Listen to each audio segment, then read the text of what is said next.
Hello, good morning, students. Welcome in today's class through online teaching. In today's class, we will complete the second section of the poem The Lotus Eaters. In previous class, we have already discussed the 5 stanzas of the poem. This poem has 2 sections. The first section of the poem consists of 5 stanzas of 9 lines each. These lines from the last stanza of the first section of the poem.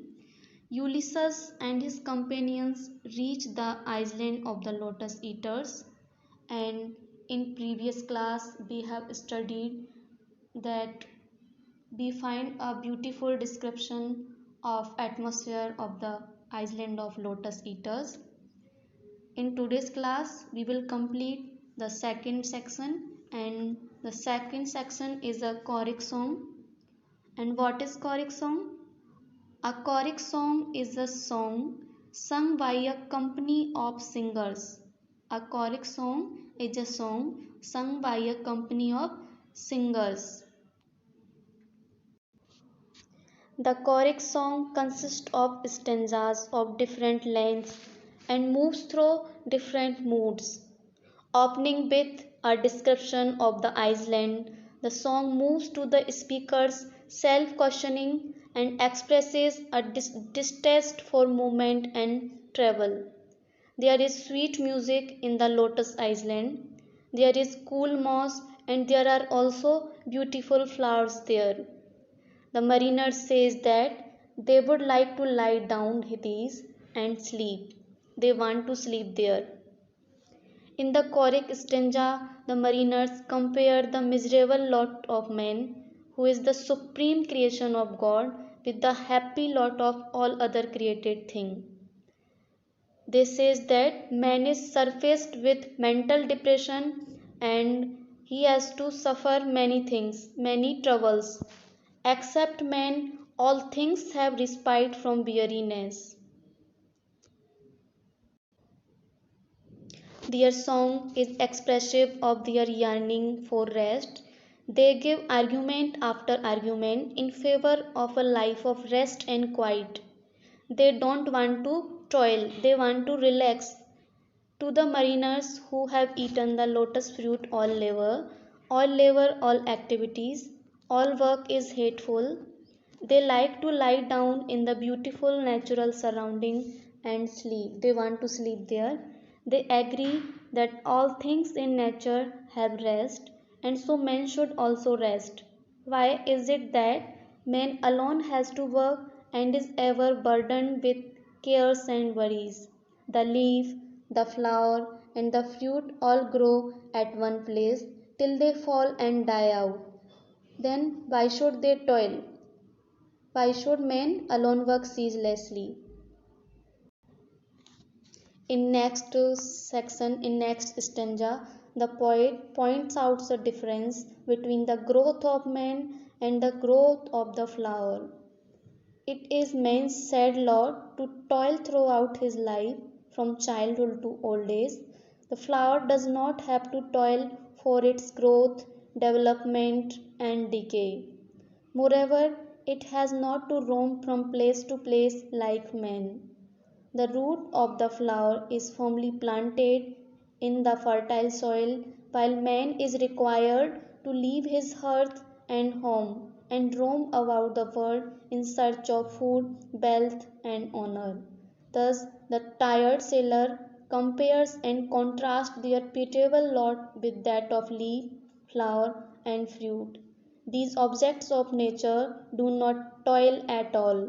In the course of nature, they are born, they grow, and die without exerting themselves in the least. The sailors say, why should we toil at least any more?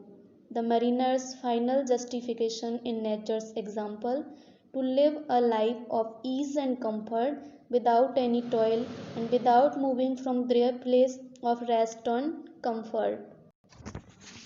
So, the choric song opens with a description of Iceland. The choric song is sung by sailors in a chorus. They put forward arguments not to toil or return home. The poet describes the soft music of the place. He says that the music of the lotus land is very soft. It falls on the ear more softly than petals of full blossomed roses softly falling on the grass. He uses another simile. The poet says that music of the place falls on the ear more softly than night dew softly falling on stagnant water collected between the dark walls of a mountain pass. The granite walls of the mountain pass is reflecting faint, intermittent light. The whole atmosphere was calm and tranquil, and there was the beauty of nature all round. The green moss covered the hillside, and the dry creepers grew in abundance. In the stream, the water flowers dropped their long leaves as if they were also shedding tears like the willow trees. Everything in this land was calm and quiet, and it appeared that nature here disliked movement and noise. There is no noise. The hill was also remarkable for its silence and beauty. The poet says that flowers having long petals like the branches and leaves of the willow, which is called weeping willow, the poppy flowers on the rocky projection, it's heard as if overpointed by sleep. So the mariner don't want to go from there and they want to sleep there. They give arguments after argument in favor of a life of rest and quiet. To the mariner who have eaten the lotus fruit, all activities, all work is hateful. They like to lie down in the beautiful natural surrounding and sleep. They want to sleep there. They agree that all things in nature have rest, and so men should also rest. Why? So students, this is all about the poem Lotus Eaters. The main idea of the poem is simple enough. After 10 years of hard fighting in Troy, the companions of Ulysses on their return voyage land on the country of lotus eaters. They return to the country of lotus eaters. The scenery of the place intensified their moods of indolence, sorrow as well as of love.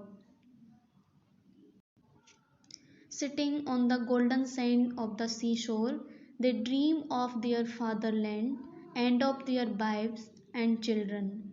But they are overcome by the dreamy, languid atmosphere of the place, combined with the effect of eating the lotus plants with the natives of the place present to him, and they hate to take the trouble of undertaking another voyage to reach their homes. In this morbid mood, they imagine that even their wives and children will fail to recognize them, and their homes will have been captured by other princes. They come to the conclusion that man, the lord of the creation, should not toil and waste his life in ceaseless toil of the world. They also feel jealousy to the god who live a carefree life, reposing on their heavenly beds of the unfading Amarth. They think that they had enough of hard toil and motion, and so they resolve to pass the rest of their times in restful slumber and no more waste their lives in vain wandering. So they decided to sleep there, and so they say that if death is the end of life, why should we have to work hard? Mariners say that they had enough of action and adventure. They had faced all sorts of hardship on sea. So there is no point in their returning home. They want to rest there in the island of lotus eaters. They do not want to work hard anymore.